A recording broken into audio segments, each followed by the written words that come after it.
secara teologis Yesus itu bukan Bapa kita. Ya. Allah Bapa adalah Bapa kita, sekaligus Bapanya Tuhan Yesus Kristus. Jadi kita bukan anaknya Yesus. Nah, saya minggu lalu lupa membahas satu hal sebenarnya. Karena sekalipun kita itu bukan anaknya Yesus, tapi anaknya Bapa, tetapi biasanya ada keberatan yang diberikan. Salah satu keberatan yang diberikan bahwa kita tuh adalah anaknya Yesus, itu adalah ayat Yesaya 9 ayat yang kelima. Ya. Ini di luar materi yang kita ngomong hari ini ya. Kenapa saya ngomong? Karena tadi kita baru menyanyi Bapa yang kekal, ya. Nah, Yesaya 9 ayat 5, seorang anak telah dilahirkan bagi kita, seorang putra diberikan bagi kita, namanya disebutkan orang, ya, ada ya. Coba mana ayatnya? Ya. Seorang putra telah diberikan bagi kita, lambang pemerintahan ada di atas bahunya, namanya disebutkan orang, penasihat ajaib. Ini sebenarnya penasihat ajaib ini terjemahannya tidak tepat. Harusnya ini dua nama. Namanya disebutkan orang ajaib, satu, dua penasihat. Tapi Alkitab Indonesia menggabung penasihat dengan ajaib jadi penasihat ajaib. Mestinya ajaib, kedua penasihat, yang ketiga Allah yang perkasa, 4 Bapa yang kekal, 5 Raja Damai. Nah, yang ini yang keempat nih, Bapa yang kekal. Nah, karena ini nubuat untuk Yesus, seorang anak telah lahir, seorang putra diberikan bagi kita, namanya adalah Bapa yang kekal, berarti Yesus Bapa dong. Ya kan? Nah, tapi saya mau beritahu bahwa di sini terjemahan Alkitab Indonesia di ayat ini, terjemahan baru, kurang pas. Karena sebenarnya terjemahan juga dalam banyak bahasa Inggris diterjemahkan Eternal Father. Sebenarnya bukan Eternal Father.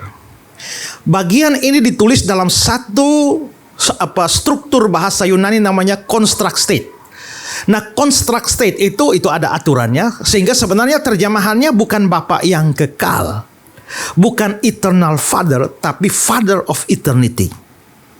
Jadi terjemahannya bukan Bapa yang kekal, tapi Bapa dari kekekalan. Kalau ditambah kata sandang, Sang Bapa dari kekekalan. Nah, Bapa itu artinya sumber. Bapa segala dusta. Iblis itu bapa segala dusta. Berarti seluruh dusta bersumber dari iblis. Allah itu adalah bapa segala roh. Artinya segala roh sumbernya dari Allah. Nah, kalau ini bapa dari kekekalan, berarti kekekalan itu sumbernya dari Kristus. Contoh, dulu waktu presiden kita Pak Harto itu dikenal sebagai bapak pembangunan.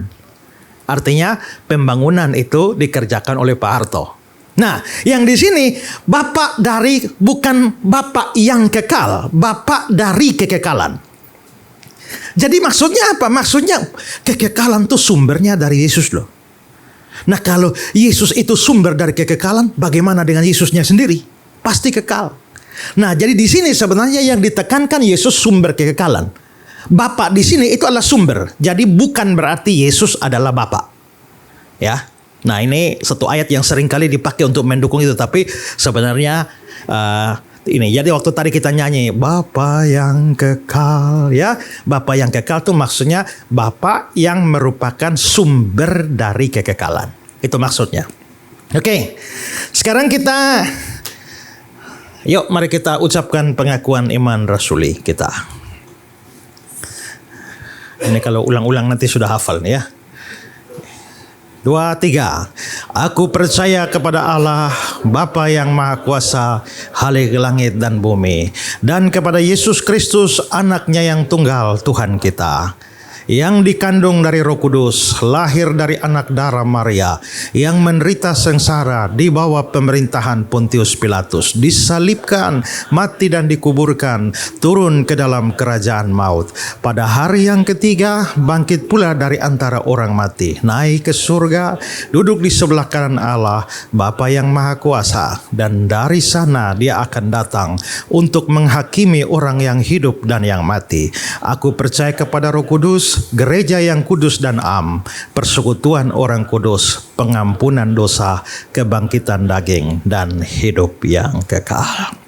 Nah, kita baru di kalimat pertama. Kalimat pertama kita, aku percaya kepada Allah, Bapa yang Maha Kuasa, Khalik langit dan bumi. Lalu kita sudah bahas pertama, aku percaya. Yang kedua, percaya. Yang ketiga, Allah. Lalu yang keempat, Bapa yang Maha Kuasa. Nah, minggu lalu kita sudah bahas Allah adalah Bapa. Sekarang kita akan bahas Allah itu Maha Kuasa.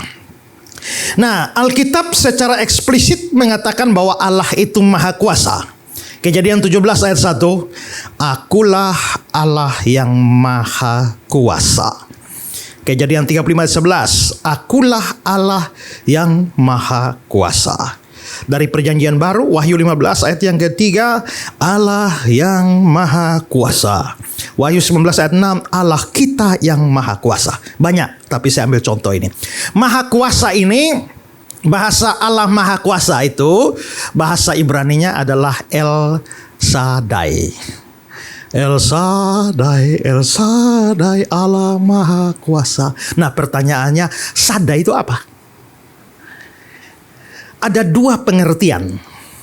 Dari pakar-pakar bahasa Ibrani punya dua pengertian. Pertama, Shaddai itu menunjuk kepada gunung yang tinggi sekali. Gunung yang tinggi sekali sehingga, wah, itu seperti begitu tinggi, begitu hebat, begitu kuat. Itu pengertian pertama dari kata Shaddai. Ada yang mengatakan begini, Shaddai itu sebenarnya berasal dari kata Shad. Shad itu menunjuk kepada buah dada seorang perempuan. Nah, maksudnya adalah buah dada seorang perempuan yang mana bayinya menyusu dari situ dan mendapatkan kehidupan dari situ.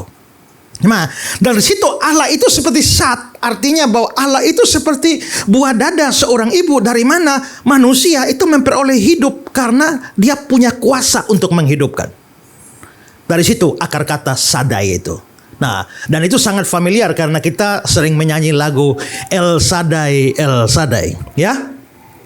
Nah, saudara-saudara, sekarang kita akan belajar tentang konsep Maha Kuasa. Allah Maha Kuasa itu artinya apa? Nah, sekarang saya berikan definisinya begini. Sekarang mari kita baca sama-sama. Allah Maha Kuasa, 1, 2, 3. Allah Maha Kuasa artinya Allah memiliki kuasa tanpa batas untuk melakukan segala sesuatu yang sesuai dengan kehendak dan hakikatnya. Saudara perhatikan baik-baik karena saya akan bedah ini kalimat satu persatu. Ya, ulang. Allah Maha Kuasa artinya Allah memiliki kuasa tanpa batas untuk melakukan segala sesuatu yang sesuai dengan kehendaknya dan hakikatnya. Nah, sekarang mari kita bedah kalimat ini satu persatu supaya kita betul-betul mengerti definisi ini seperti apa. Sekarang mari kita bahas yang pertama itu adalah definisinya adalah Allah memiliki kuasa tanpa batas. Allah Maha Kuasa artinya Allah memiliki kuasa tanpa batas, tidak ada ukurannya, tidak ada batasnya, dan karena itu tidak ada penghalang yang membatasi kemampuannya Allah.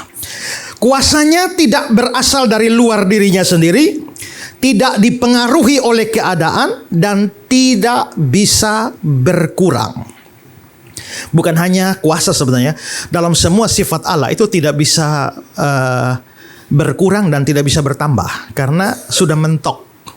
Jadi saudara, kalau saudara bilang, saudara, Tuhan terima kasih tambah hari Tuhan tambah baik ya. Itu artinya sebelumnya kurang baik ya. Kalau yang sekarang tambah baik ya kan? Nggak bisa. Tuhan itu tidak bisa bertambah, tidak bisa berkurang. Semua sifat Tuhan, kok Tuhan tuh tambah kudus, seolah-olah kemarin masih kurang kudus. Nggak bisa. Tuhan itu mentok, dia tidak bisa turun dikit, dia tidak bisa naik lagi. Karena kalau dia bisa naik artinya ada kesenjangan yang belum maksimal. Ya. Nah, karena itu juga Tuhan itu berkuasa, bukan kuasanya tidak bisa turun, tapi kuasanya tidak bisa bertambah. Ya. Tuhan tambah maha kuasa. Nah, itu salah. Karena apa? Karena kuasanya tidak bisa mengalami perkembangan baik bertambah ataupun berkurang. Artinya dari selama-lamanya sampai selama-lamanya ya kuasanya seperti itu. Karena itulah maka di situ muncul ide bahwa kalau memang seperti itu definisinya, maka tidak ada yang menjadi tidak mungkin bagi Tuhan Allah. Tidak ada yang menjadi mustahil. Yeremia pasal 32. Engkaulah yang telah menjadikan langit dan bumi dengan kekuatanmu yang besar. Dengan tanganmu yang terentang, tiada satu apapun yang mustahil untukmu. Sesungguhnya akulah Tuhan Allah segala makhluk. Adakah sesuatu yang mustahil untukku? Lukas 1 ayat 37. Sebab bagi Allah tidak ada yang mustahil. Nah, maka dengan kuasa semacam ini, maka Allah tidak pernah melakukan usaha apapun.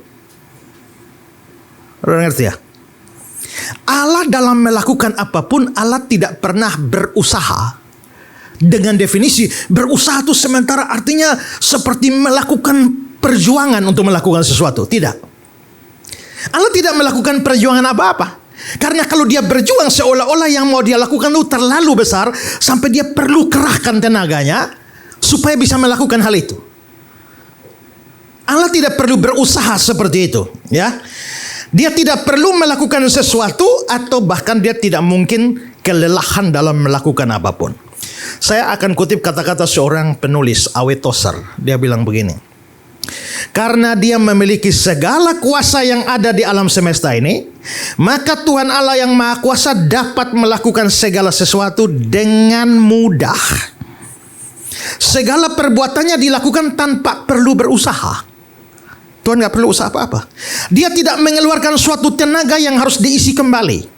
Karena dia tidak memerlukan sesuatu di luar diri sendiri, maka dia tidak perlu mencari sesuatu di luar dirinya untuk memperbaharui kekuatannya. Segala kuasa yang diperlukan untuk melakukan segala sesuatu yang ingin dilakukan sudah ada dalam dirinya, yang tidak terbatas, dengan sempurnanya dan dengan tidak pernah berkurang. Nah, ini sebenarnya sudah saya singgung sedikit pada minggu lalu ya, bahwa ada seorang doktor teologi yang sekarang juga masih aktif menjadi pengajar teologi. Kalau saya nggak salah ada dua, kalau bukan Satya Wacana, Duta Wacana. Kemungkinan besar Satya Wacana. Ya, dia pernah menulis dalam buku renungan harian yang dibagikan kepada jemaat. Nah, sekarang saudara lihat renungan harian yang dia bagikan. Terisinya kekosongan bumi, maksudnya terisi kekosongan bumi. Nah, tadi bumi kosong kan, sekarang Tuhan mulai mencipta, Tuhan berfirman. Tuhan berfirman lalu tercipta. Nah, akhirnya sekarang bumi mulai terisi. Nah, dia bilang terisinya kekosongan bumi dengan berbagai ciptaan yang berhutang eksistensi kepada Sang Firman pada saat yang sama. Berarti Allah yang tadinya penuh dengan segala sesuatu dan memenuhi segala sesuatu menjadi makin berkurang dan kosong. Karena tadi kan ada firman dalam diri Allah. Walau berfirman, jadilah terang, firmannya keluar.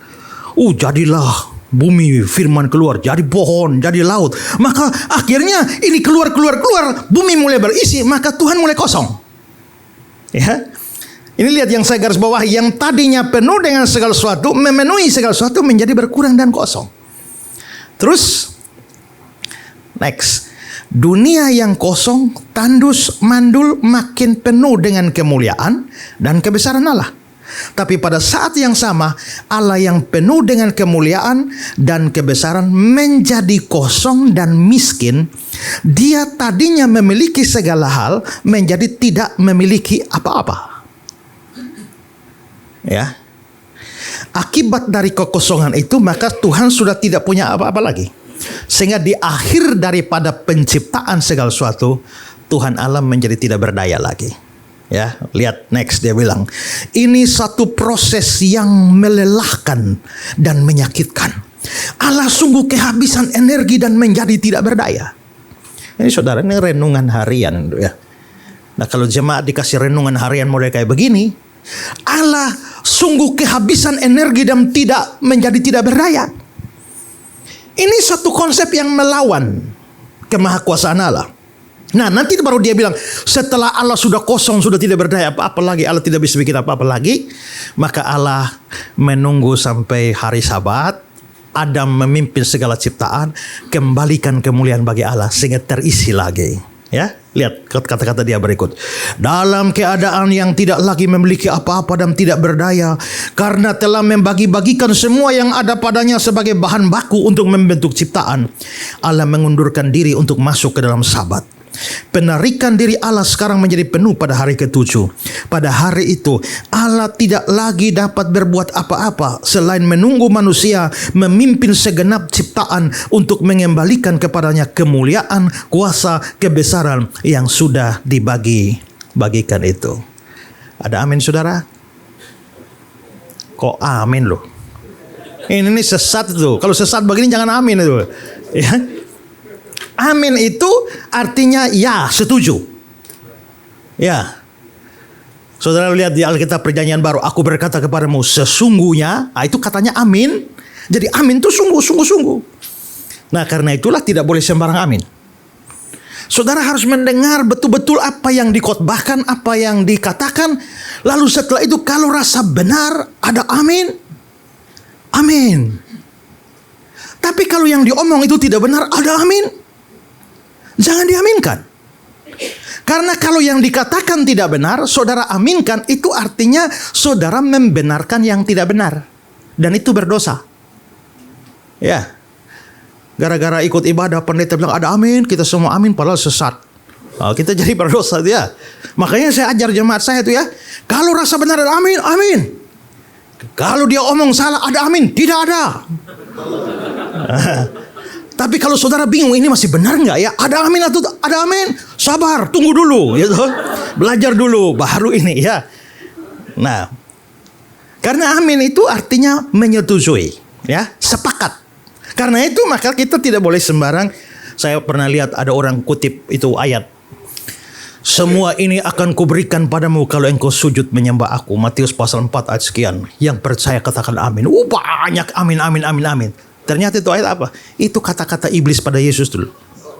Dia memperlihatkan semua kerajaan ini baru. Semua ini akan kuberikan padamu kalau engkau sujud menyembah aku. Amin, amin, amin. Kita aminkan kata-kata setan dulu ya. Ya. Nah, jadi jelas ini adalah ajaran yang sesat itu ya. Karena apa? Karena Tuhan tidak mungkin mengalami kelelahan seperti itu. Itu bertentangan dengan kemahakuasaannya. Yesaya 40:28. Tidakkah kau tahu dan tidakkah kau dengar? Tuhan ialah Allah yang kekal, yang menciptakan bumi dari ujung ke ujung. Dia tidak menjadi lelah dan tidak menjadi lesu. Ya. Tapi kalau Tuhan tidak pernah lelah, tidak pernah lesu, kenapa Tuhan perlu istirahat setelah mencipta? Kejadian 2. Ketika Allah pada hari ke-7 telah menyelesaikan pekerjaan dibuat, berhentilah ia pada hari ke-7. Itu bilang berhenti. Tapi dalam Alkitab terjemahan Indonesia sehari-hari, dia bilang Allah telah menyelesaikan pekerjaan lalu ia beristirahat. Keluaran 31 ayat 17. Tuhan telah membuat langit bumi waktu 6 hari, pada hari ke-7 aku berhenti bekerja dan beristirahat. Kalau memang Tuhan tidak lelah, kenapa istirahat? Ayo. Bahasa antropomorfis yang kita belajar lalu itu, ya. Jadi pokoknya lihat, kalau ada cerita-cerita yang kok kayaknya kok nggak cocok ya dengan sifat Allah, lalu menyesallah Tuhan. Masa Tuhan menyesal? Oh, itu berarti bahasa antropomorfis. Aku akan turun dan mencari tahu benar atau tidak. Masa Tuhan perlu cari tahu? Bahasa antropomorfis. Tuhan punya kaki, tangan, telinga, mata. Bahasa antropomorfis. Nah, ini sama. Maka di sini kita bukan berarti bahwa Allah itu kelelahan sampai perlu istirahat, tidak. Ini bahasa antropomorfis saja. Jadi bagi Tuhan itu, Tuhan tidak perlu mengerahkan energi terlalu banyak untuk melakukan apapun. Saya berikan kutipan dari buku saya sendiri ya. Itu waktu buku saya tentang Natal. Next. Sebuah gunung dan sebutir pasir sama ringannya di hadapan Tuhan. Sebuah planet dan sebuah kerikil sama ringan juga bagi Tuhan. Dia bisa dengan mudah mencampakkan sebuah gunung ke laut, sama seperti engkau mencampakkan pasir dari tanganmu. Dia bisa melemparkan sebuah galaksi sama mudah dengan engkau melemparkan sebuah kerikil. Artinya Tuhan tidak perlu butuh usaha lebih untuk melakukan sesuatu.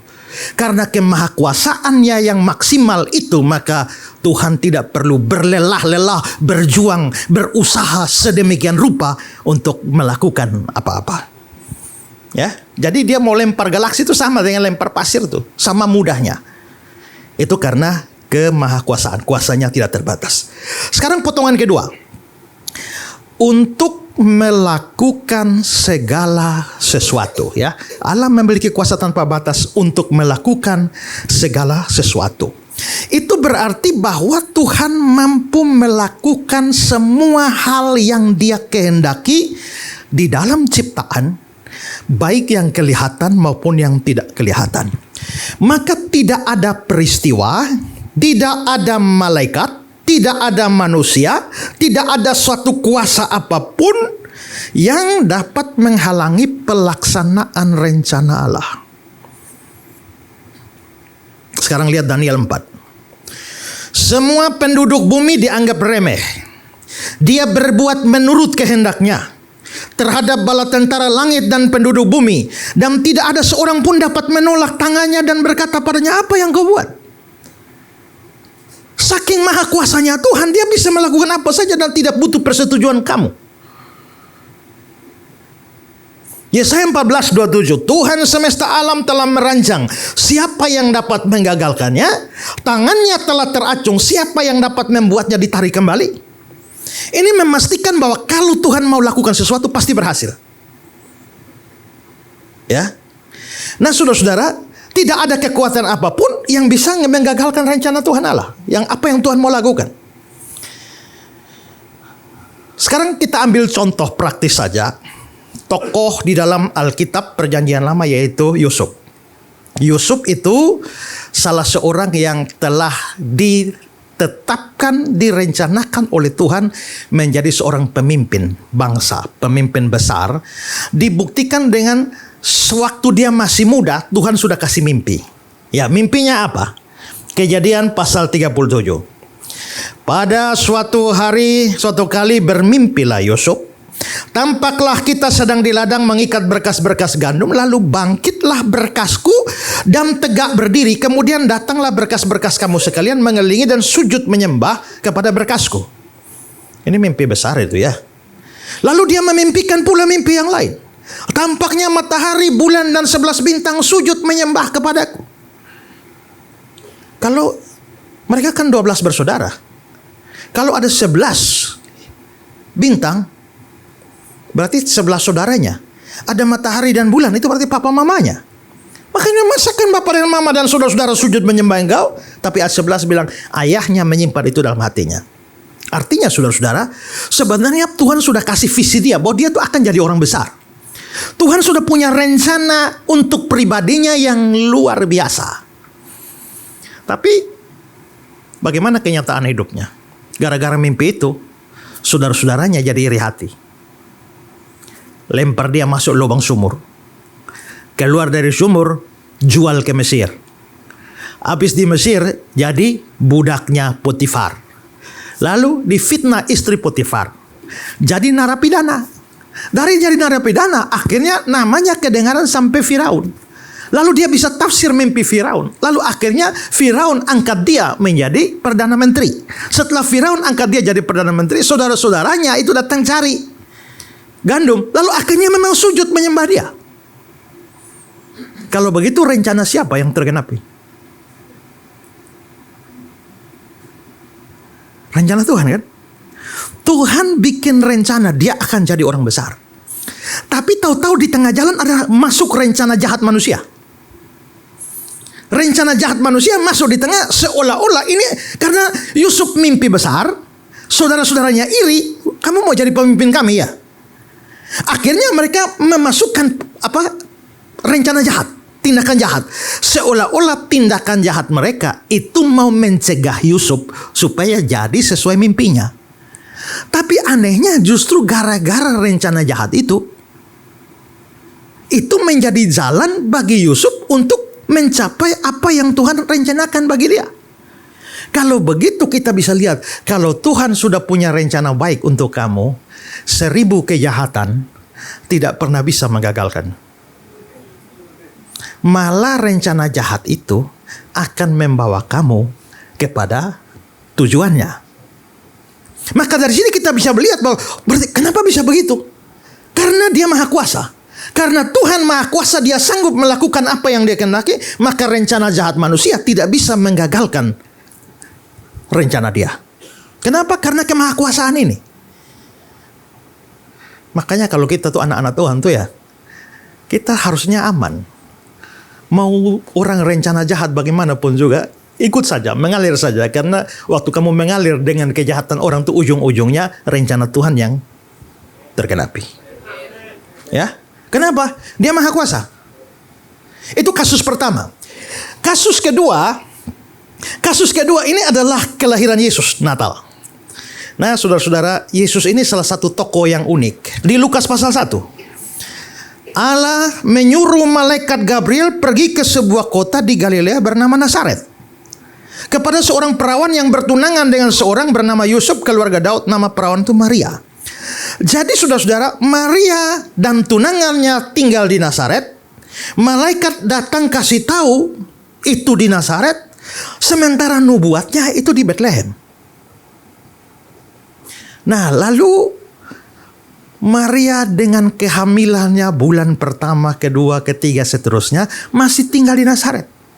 Sampai Maria sudah hamil besar masih di Nazaret.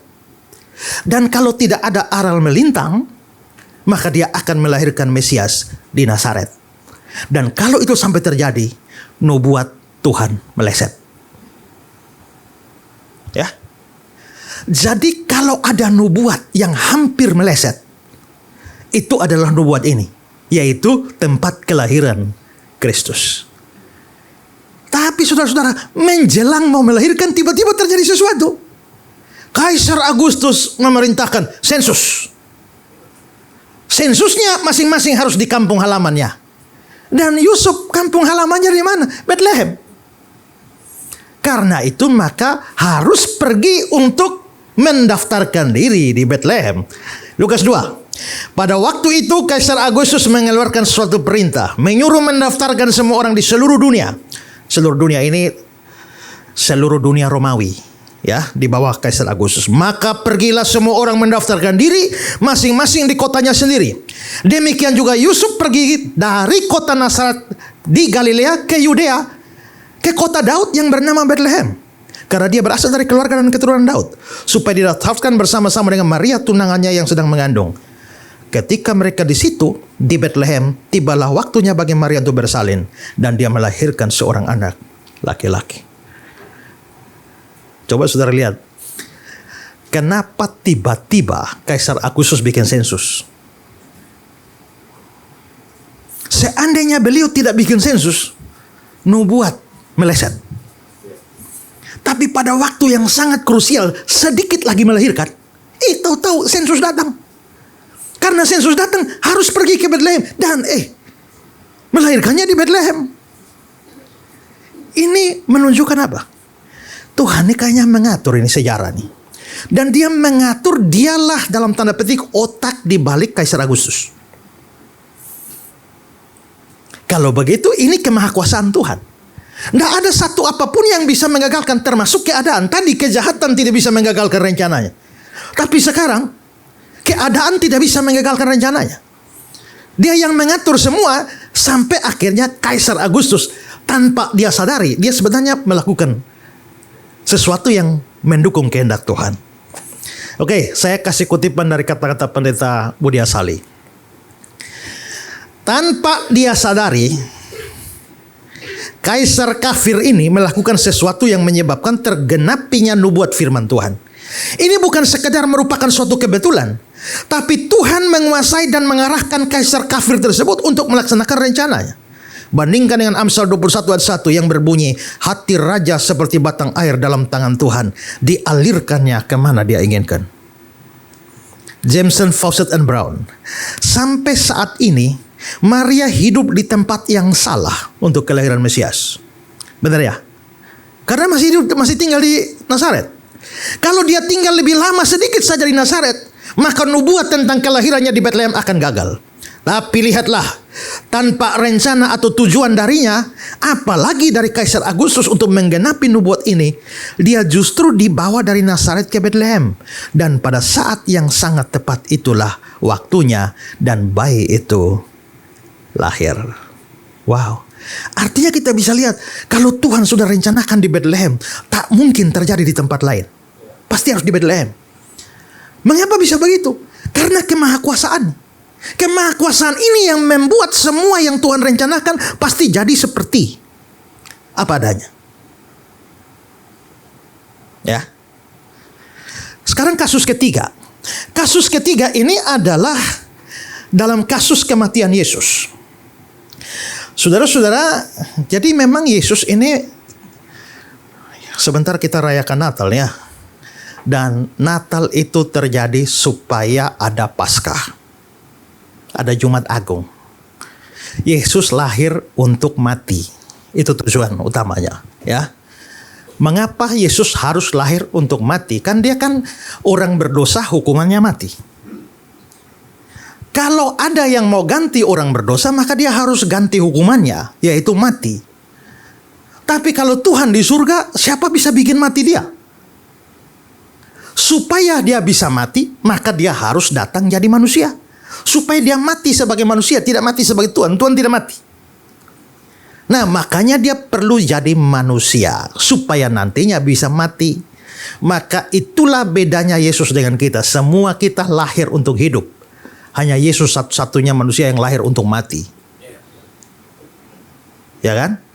Nah, kalau dia datang untuk mati, tahu-tahu tidak jadi mati, berarti gagal loh. Tapi kalau datangnya untuk mati dan ternyata mati, berarti berhasil toh. Nah, ini penting. Karena ada orang sebelah bilang, kalau Yesus juru selamat, kenapa tidak bisa selamatkan diri dari salib? Ya kan? Kalau Yesus memang juru selamat, kenapa tidak bisa selamatkan diri dari salib? Loh, kenapa dia harus menyelamatkan diri? Tujuannya datang untuk mati. Kalau dia menyelamatkan diri dan tidak jadi mati, artinya rencananya gagal. Tapi saudara-saudara, kalau dia datang untuk mati, siapakah oknum-oknum yang bekerja di balik kematiannya? Pertama iblis, kedua Yudas Iskariot, ketiga Pilatus, keempat Herodes, kelima itu imam-imam kepala dan orang-orang Yahudi, keenam prajurit-prajurit Roma. Itu jahat semua itu ya. Jahat semua itu. Nah, tapi yang menariknya adalah tujuan Yesus datang itu apa? Mati. Lalu ada kejahatan-kejahatan dari orang lain yang seperti saya sebut tadi. Tapi apakah kejahatan itu menggagalkan rencana Allah? Ternyata tidak. Sekarang lihat kisah pasal 4. 27-28. Sebab sesungguhnya telah berkumpul di kota ini Herodes, Pontius Pilatus, beserta bangsa-bangsa, suku-suku bangsa Israel melawan Yesus hambamu yang kudus yang engkau urapi. Ayat 28. Untuk melaksanakan segala sesuatu yang telah engkau tentukan dari semula oleh kuasa dan kehendakmu. Artinya apa? Artinya kejahatan terbesar, yaitu penyaliban Yesus pun justru menggenapi rencana Allah. Ya. Karena itu salahlah kalau orang menganggap bahwa Yesus mati itu bukan rencana Bapa. Seperti yang diomongkan oleh Edis itu. Ya, dia nggak ngerti apa-apa itu tentang teologi Kristen. Tapi banyak orang terlalu percaya dia. Ya. Memang cenderung sekarang orang lebih senang orang terkenal daripada yang orang benar. Ya, makanya saya bergumul nih, Tuhan, bagaimana bikin orang-orang benar jadi terkenal ya. Tidak bisa, ini rencana untuk menggenapi. Jadi memang ada kejahatan. Di atas itu kan kejahatan, tapi tahu-tahu untuk melaksanakan segala sesuatu yang engkau tentukan. Kalau begitu bahkan kejahatan Yudas, iblis, Pontius Pilatus dan lain-lain ternyata bukan menggagalkan rencana Tuhan, tapi malah bikin tergenapi rencana Tuhan. Berarti Tuhan itu bisa kerja menggenapi rencananya melalui kejahatan. Makanya kalau saudara sudah hidup baik tapi orang masih jahat dengan saudara, sudah berusaha menghindar tapi itu kejahatan masih terjadi juga, jangan cepat marah-marah dan memberontak. Jangan-jangan itu cara Tuhan loh ya, bawa saudara ke titik sana itu loh.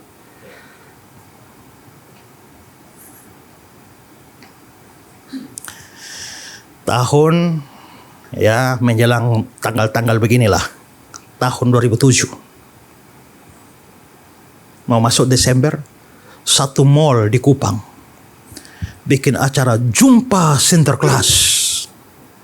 Jumpa Sinterklas. Lalu tahu-tahu satu hari ada jemaat yang telepon saya, "Pak, bisa datang ke rumah?" Ya. Ada apa? Terjadilah pertengkaran suami istri. Bolehkah bawa anak-anak nonton Sinterklas? Sebenarnya Sinterklas itu siapa? Menurut si ibunya tidak apa-apa, namanya juga Natal, di mana-mana pohon Natal ada Sinterklas. Tapi suami bilang tidak bisa, Sinterklas tidak ada di Alkitab. Tokoh dari mana itu dia sampai tiba-tiba dia lebih terkenal dari Yesus? Malah di tempat-tempat di mall-mall bukan wajah Yesus di sana tapi wajah Sinterklas. Boleh enggak? Akhirnya saya berkunjung lalu, "Pak, tolong cerita tuh Sinterklas itu dari mana?" Akhirnya saya cerita latar belakangnya, sejarahnya. Lalu suami istri itu bengong-bengong. Gitu ya Pak ya. Selesai mereka bilang, "Pak, bagus sekali Pak ya. Sayang hanya kita dua suami istri saja yang tahu ini. Coba kalau Bapak khotbah di gereja, seluruh jemaah jadi tahu." Saya pikir iya juga ya. Akhirnya Natal 2007 saya khotbahkan. Pendahuluan khotbah saya begini. Saudara-saudara, di dalam kekristenan ini banyak orang yang bergeser dari fokusnya. Di dalam Roma Katolik terjadi pergeseran dari Yesus ke Bunda Maria. Bunda Maria dianggap sebagai perawan abadi, ratu surga, perantara wanita dan sebagainya, doa kepada Maria dan sebagainya. Tapi di dalam Natal, baik Katolik Protestan banyak melencengnya. Mereka lebih fokus pada Sinterklasnya daripada Yesusnya. Baru saya bahas panjang lebar. Habis khotbah, ada yang datang. "Waduh, bagus sekali Pak. Sayang kalau gereja kita saja yang dengar ya. Coba Bapak bisa muat itu di koran. Mungkin akan banyak orang diberkati." Saya pikir iya juga ya. Akhirnya muatlah saya tulisan itu di koran. Masalahnya di kalimat pertama tentang Roma Katolik. Marahlah pastor-pastor. Marahlah romo-romo semua. Semua berapa pastor serbu saya di koran, balas. Ya, padahal saya hanya satu kalimat tapi mereka bikin tulisan berseri-seri melawan saya. Waktu itu Tuhan ini saya tanggapi atau tidak ya? Kalau tanggapi ini pasti masalahnya akan besar ini. Karena Katolik juga sangat kuat di Kupang itu. Di NTT itu. Apalagi saat itu gubernurnya Katolik itu. Tapi kalau saya tidak jawab ini bagaimana nih? Akhirnya saya berdoa, Tuhan gini saja. Saya akan buat tanggapan. Keputusan terakhir di tangan Tuhan. Kalau memang Tuhan mau ini tulisan keluar, Tuhan kerjalah di tim redaksi koran. Kalau mereka merasa memutuskan terbitkan, saya yakin itu kehendak Tuhan itu terbit. Tapi kalau memang Tuhan tidak mau, Tuhan bekerja di hati mereka kalau ini berbahaya jadi tidak usah keluar. Lalu akhirnya saya masukkan. Tapi saya tidak menyerang, saya hanya bertanya. Kalau kalian bilang bahwa Maria tidak berdosa, bahkan Maria tidak punya dosa asal, Maria tidak punya kemungkinan berdosa, kasih tahu saya ayatnya di mana? Sementara Roma 3:23 bilang semua manusia berbuat dosa kecuali Yesus saja.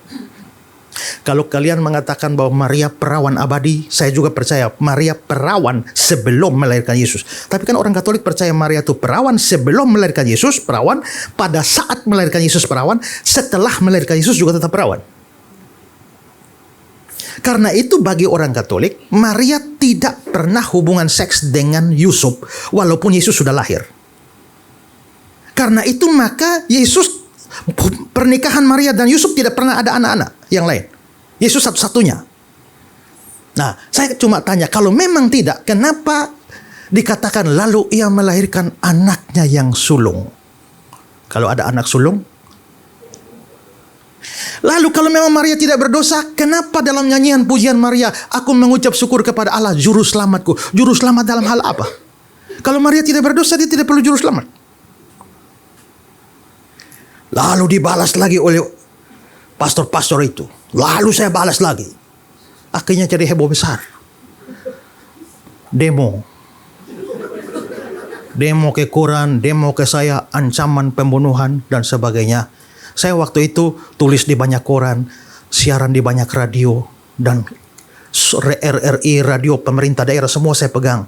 Gara-gara itu perintah dari atas turun, tak tak tak, semua koran blacklist saya, semua radio blacklist saya semua. Saya nggak punya apa-apa lagi. Sejak itulah ada orang yang, Pak pernah dengar yang nama YouTube ya? Apa itu? Waktu itu YouTube belum tenar. Apa itu? Kalau Pak di blacklist dari koran, dari ini gak apa-apa. Ada yang nama YouTube, Pak. Nah, itu apa? Nah, akhirnya baru dibilang, oke, saya yang bikin akun buat Bapak. Akun saya itu dibuat oleh orang itu. Nah, lalu, pokoknya sekarang Bapak hanya tahu saja khotbah atau ini upload.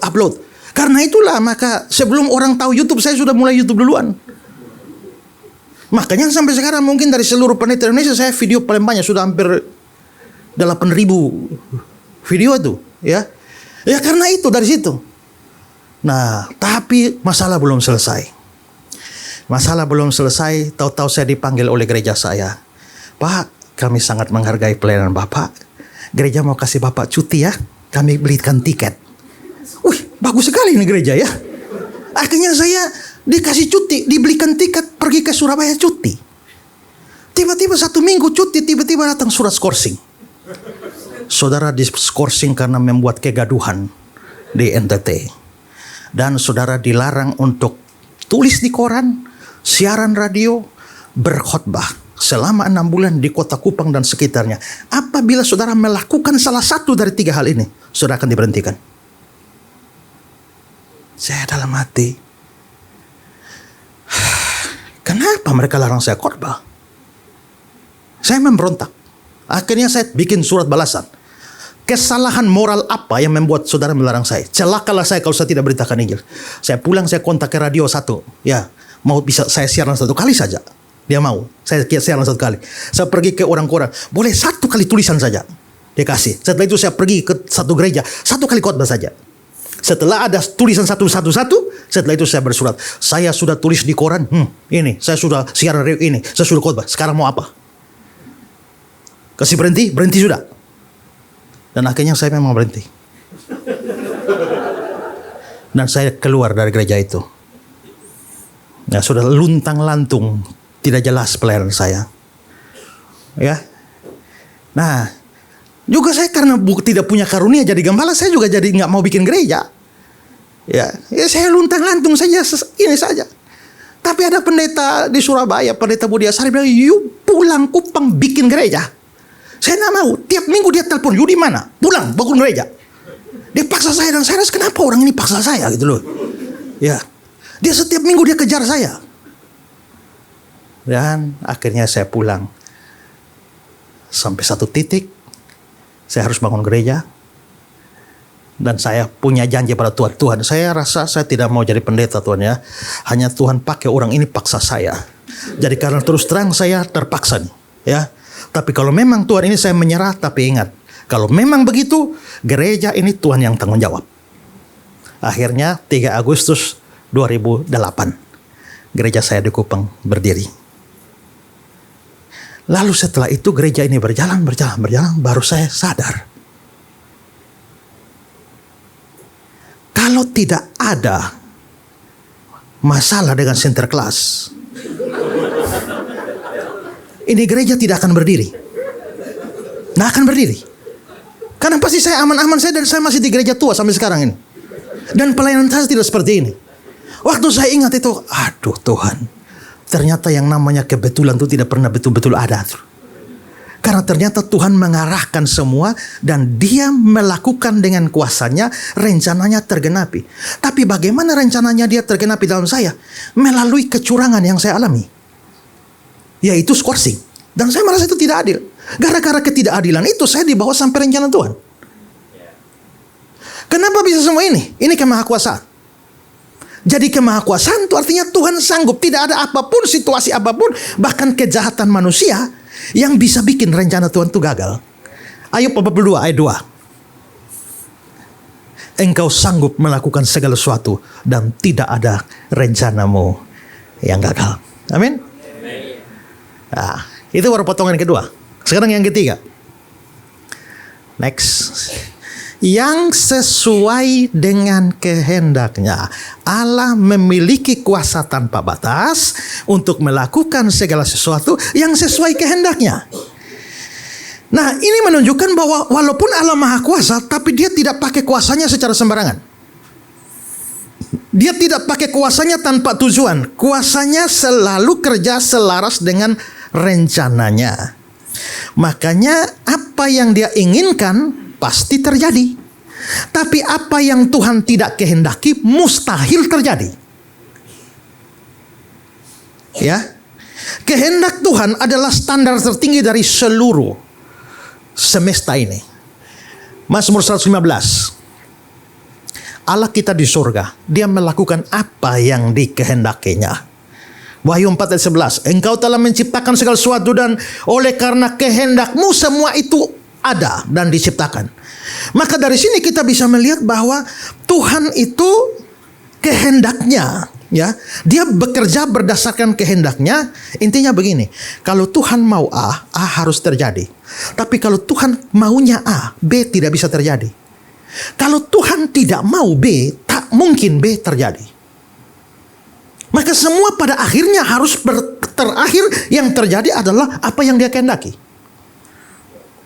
Saudara, ada cerita di dalam Alkitab waktu bangsa Israel keluar. Kan bangsa makin lama mereka makin besar, makin menang-menang di dalam berbagai peperangan. Lalu akhirnya kita bisa melihat ada kisah di mana ada Raja Balak. Dia kepengen karena ketakutan terhadap Israel, dia menyewa seorang tukang tenung atau tukang sihir yang namanya Bileam. Bileam ini terkenal dengan kutuknya. Kalau dia kutuk kamu, kamu pasti terkutuk. Ya, ini dia kutuk terkutuk, tidak pernah meleset.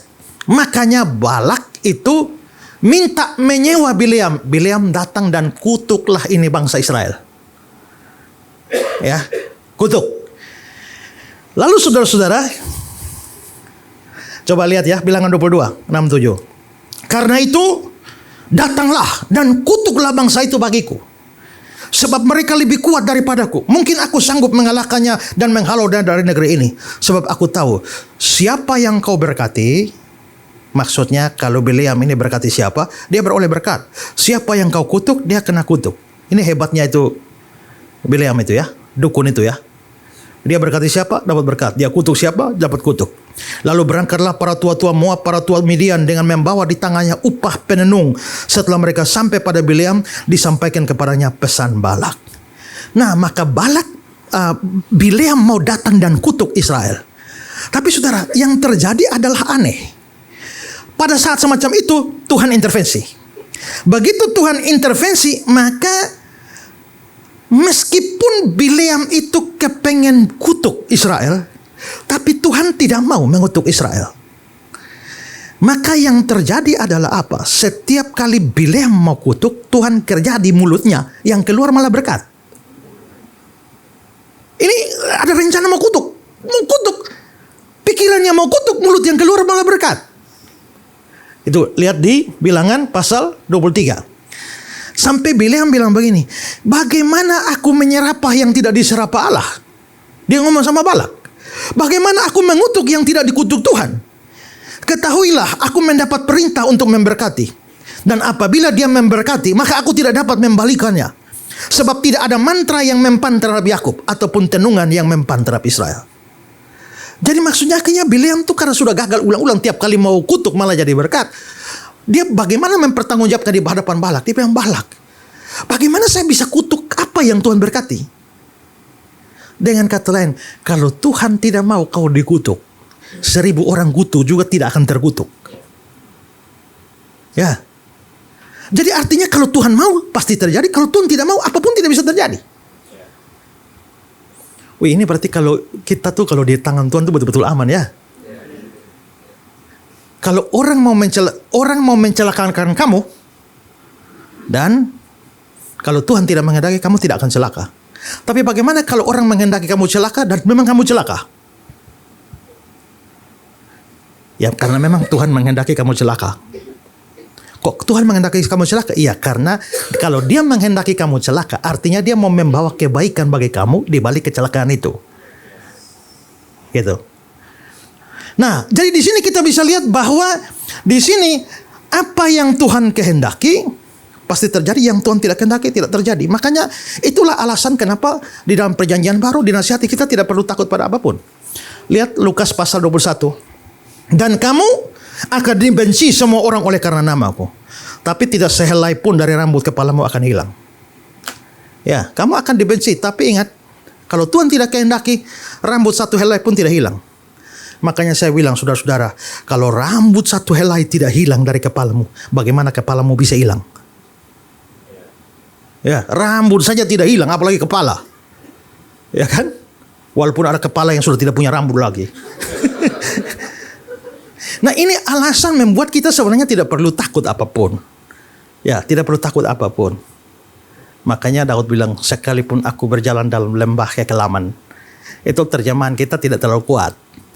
Dalam bahasa Ibrani lembah kekelaman itu Gait Salmafet, yang harusnya lembah bayang-bayang maut. Sekalipun aku berjalan dalam lembah bayang-bayang maut. Lembah bayang maut itu apa? Lembah bayang maut itu Gait Salmafet itu adalah istilah orang Ibrani untuk dunia orang mati. Jadi maksudnya, sekalipun aku masuk sampai ke dunia orang mati, aku tidak takut bahaya. Kenapa? Sebab engkau besertaku. Berarti ini kuasa Tuhan. Nah, tapi yang di sini yang saya mau tekankan begini. Yang mau saya tekankan adalah begini. Kalau yang Tuhan tidak kehendaki tidak bisa dipaksa oleh apapun. Nah, sekarang gini, kalau Tuhan maunya A, kamu maunya B. Lalu kamu berdoa dengan sungguh-sungguh, Tuhan, berikanlah saya B. Kira-kira Tuhan kasih tidak?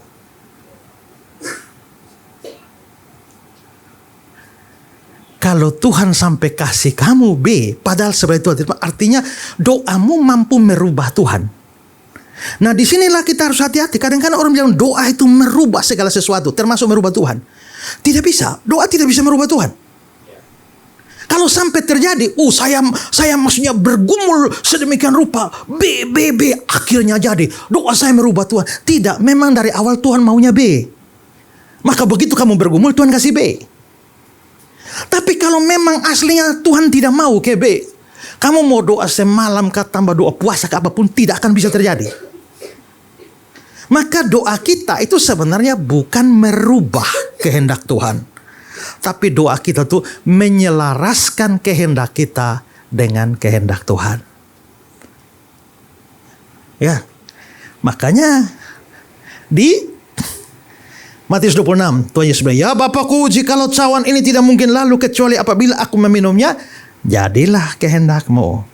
Lukas 22, ya Bapa, jikalau engkau mau ambillah cawan ini daripadaku, tapi bukan kehendakku, melainkan kehendakmu yang terjadi. Ya.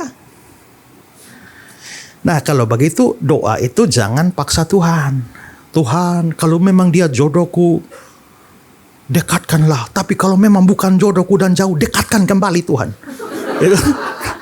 Ya, banyak orang itu doa itu paksa Tuhan, paksa Tuhan. Maka di sini ya, doa itu bukan Tuhan, kehendak Tuhan yang bergeser. Kehendak Tuhan tidak bisa bergeser. Apa yang dia tidak kehendaki tidak mungkin terjadi. Satu hari di tengah laut yang gelap buta, tidak ada lampu apapun, hitam pekat, tiba-tiba ada dua lampu kapal yang menyala. Tapi lampu kapal ini makin lama makin mendekat. Ini tanda ini dua kapal ini akan tabrakan. Wih, ini tabrakan. Langsung yang sini angkat radio. Halo, ini akan tabrakan. Tolong kamu sekian mil ke kiri. Balasan dari sana. Lah, kamu yang sekian mil ke kanan. Loh, yang ini bilang jangan main-main, segera ke kiri. Yang sana balas, nggak main-main juga, segera ke kanan. Yang sini bilang, hei, ke kiri. Yang sana bilang, hei, ke kanan. Sama hampir tabrakan. Lalu yang ini bilang, hei, peringatan terakhir, segera ke kiri. Yang sana balas, peringatan terakhir juga, segera ke kanan. Lalu yang sana bilang, segera ke kiri. Ini kapal perang. Yang sana balas, segera ke kanan. Ini bukan kapal, ini mercusuar. Rupanya tadi bukan kapal tapi mercusuar. Nah sekarang saudara, ini kapal tuh gambaran kehendak kita. Mercusuar tuh gambaran kehendak Tuhan. Sebenarnya yang geser tuh kapal atau mercusuar? Jangan suruh mercusuar geser, dia tidak bisa geser itu. Kalau mau aman, kamu yang geser. Begitu tuh. Jadi mau aman tuh kehendak. Jangan Tuhan disuruh ikut kehendak kita. Kita yang sesuaikan dengan kehendak Tuhan. Kehendak Tuhan laksanakan. Ku tanah liat kau penjunan, jadikan aku sesukamu, aku menunggu di kakimu. Itu berserah kepada kehendak Tuhan. Ya, maka tidak bisa bohong, tidak ingkar janji, tidak setia, tidak berdosa. Itu tidak melawan kemahakuasaan Allah. Itu justru menunjukkan keselarasan dengan hakikatnya. Kita masih punya waktu berapa lama, Pak? Habis ya, sayang banget ya. Ya, tambah sedikit ya. Sekarang yang kedua, pernyataan kemahakuasaan Allah. Allah Maha Kuasa itu dinyatakan dalam hal apa? Pertama dalam penciptaan langit dan bumi. Kedua, dalam pemeliharaan terhadap langit dan bumi. Next. Nah, yang dua ini saya belum bahas. Karena kita ada kalimat kalik langit dan bumi. Nah, ini akan saya bahas di sana. Ya. Yang ketiga adalah penyataan Tuhan dalam pengendalian dan pengaturan sejarah bangsa-bangsa. Maksudnya adalah bahwa Tuhan Maha Kuasa itu kekuasaannya meliputi pengaturan sejarah. Maka semua sejarah terjadi itu bukan di luar kekuasaan Tuhan. Naik turunnya raja, sistem politik itu semua di bawah kontrol Tuhan. Perpindahan kekuasaan, bangsa ini melawan bangsa ini dan ini menang, semua diatur oleh Tuhan. Lihat Daniel 2 ayat 21. Dia mengubah saat dan waktu, dia memecat raja dan mengangkat raja. Siapa raja yang naik itu Tuhan yang angkat, siapa jatuh Tuhan yang atur. Amsal 21. Hati raja seperti batang air dalam tangan Tuhan, dialirkan kemana dia ingin. Nah, bukti bahwa Tuhan Maha Kuasa mengatur sejarah itu adalah begini. Ketika bangsa Israel berbuat dosa, kalau ngomong Israel begini ya, saudara ingat baik-baik. Setelah Salomo mati, ini kan dulu Israel, satu saja. Daud, Salomo. Waktu Salomo mati, kerajaan pecah bagi dua. 10 suku di sini namanya Israel, 2 suku namanya Yehuda. Maka sudah ada 2 kerajaan. Yang ini Israel, ini Yehuda. Begitu Israel ini berbuat dosa, maka Tuhan mengatur bangsa lain, yaitu bangsa Asyur datang habisi Israel. Maka Asyur yang Tuhan kirim menghabisi Israel, itu dia datang bukan sendiri. Itu ada Tuhan di belakang kedatangan untuk menghancurkan. Lihat Yesaya 10 ayat 56. Asyur yang menjadi cambuk murkaku dan akan menjadi tongkat amarahku. Aku akan menyuruhnya terhadap bangsa yang murtad. Aku akan memerintahkannya melawan umat sasaran murkaku, melakukan perampasan, penjarahan, menginjak-injak mereka seperti lumpur di jalan. Jadi rupanya untuk menghukum Israel, Tuhan pakai Asyur. Sebaliknya, bangsa Yehuda juga berbuat dosa. Tuhan akan hukum dia. Tuhan pakai apa? Pakai Babel. Maka Babel juga dikerahkan oleh Tuhan. Yeremia 25. Sebab itu begini firman Tuhan semesta alam. Oleh karena kamu tidak mendengar perkataanku, sesungguhnya aku akan mengerahkan kaum dari utara. Demikian firman Tuhan. Menyuruh memanggil Nebukadnezar raja Babel hambaku itu. Padahal raja Babel itu orang kafir. Tapi dibilang hambaku itu akan mendatangkan mereka lawan negeri ini. Tuhan pakai Babel, hancurkan itu. Nah, lalu saudara-saudara, Asyur Tuhan pakai menghancurkan Israel. Babel Tuhan pakai untuk menghancurkan Yehuda. Setelah itu Babel ini lagi berkuasa. Nanti Asyur itu runtuh kapan? Tuhan pakai Babel lagi untuk menghancurkan Asyur. Tapi Babel sudah hebat. Begitu Babel sudah hebat, Tuhan pakai Persia untuk menghancurkan Babel. Dengan mengirim Raja Kores. Ya.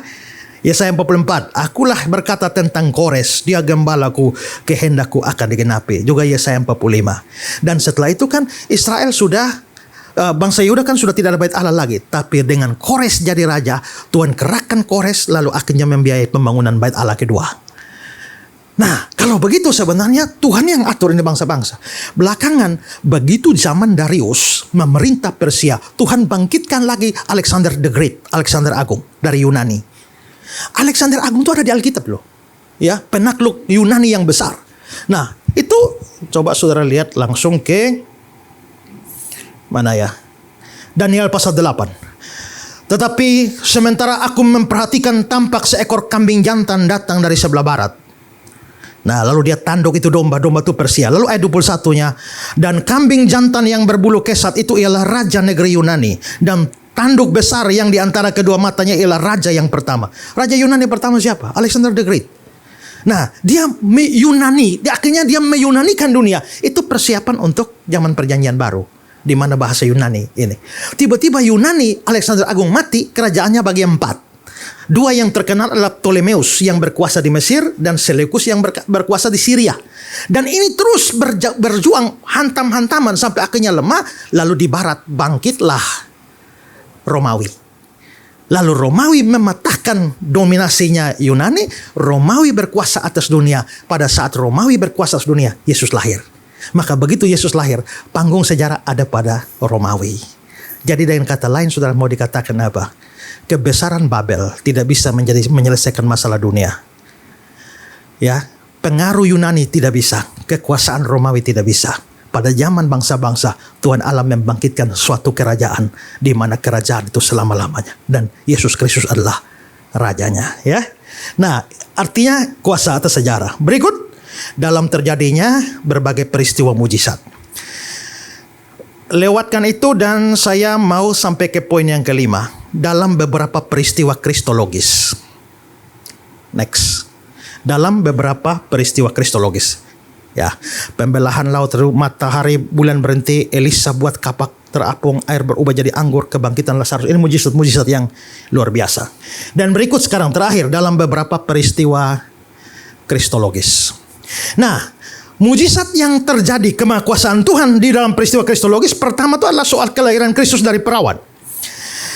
Secara biologis tidak mungkin Maria bisa hamil tanpa pertemuan sel telur dan sperma laki-laki. Saya kutip kata-kata Stephen Tong. Jikalau saudara sempat mempelajari ilmu biologi, saudara akan mengetahui bahwa dalam sel telur wanita ada kandungan gen XX dan tidak mengandung unsur Y sama sekali. Sementara dalam sperma pria ada kandungan gen XY. Maka dari sini kita melihat bagaimanapun juga perempuan tidak mungkin melahirkan anak laki-laki dengan cara apapun jika tidak mendapatkan benih dari laki-laki yang mempunyai kandungan Y. Tidak bisa. Tony Evans, para perawan tidak bisa hamil kecuali secara adikodrati. Karena itu waktu peristiwa Natal, kok tahu-tahu Maria bisa hamil? Maria jadi heran juga, bagaimana aku bisa? Tapi dalam Lukas pasal 1 dijawab, kuasa Allah yang maha tinggi akan menolongi engkau, sebab bagi Allah tidak ada yang mustahil. Berarti Natal itu menyatakan kemahakuasaan Allah. Nah, kadang-kadang orang menganggap bahwa kok tidak masuk akal ya? Tidak. Sebenarnya masuk akal juga. Coba loncat ke 3-4 cara Allah memasukkan manusia ke dalam dunia ini. Ada 4 cara Tuhan memasukkan manusia ke dalam dunia. Pertama, tidak pakai laki-laki, tidak pakai perempuan. Hanya pakai debu tanah saja. Yaitu jadilah Adam. Kedua, Tuhan pakai laki-laki tanpa perempuan. Yaitu dari rusuknya laki-laki saja. Tidak ada perempuan belum ada. Jadilah Hawa. Ketiga, Tuhan pakai laki dan pakai perempuan untuk menghadirkan kita semua, kan? Hasil kawin papa mama. Ada kurang satu. Apa? Tanpa laki dan pakai perempuan, dia memasukkan manusia Kristus Yesus ke dalam dunia ini. Ya, kalau begitu Natal penyataan kemahakuasaan Allah. Dan yang kedua adalah kebangkitan Kristus. Kebangkitan Kristus itu lebih hebat lagi karena apa? Karena Yesus bangkit dengan kuasa sendiri. Yang lain itu dibangkitkan. Yesus memang dibangkitkan Bapa dan Roh Kudus, tapi bangkit sendiri juga. Rombak bait Allah ini dalam 3 hari aku akan mendirikan kembali. Kalau begitu, kebangkitan Kristus bukti kemahakuasaan Allah.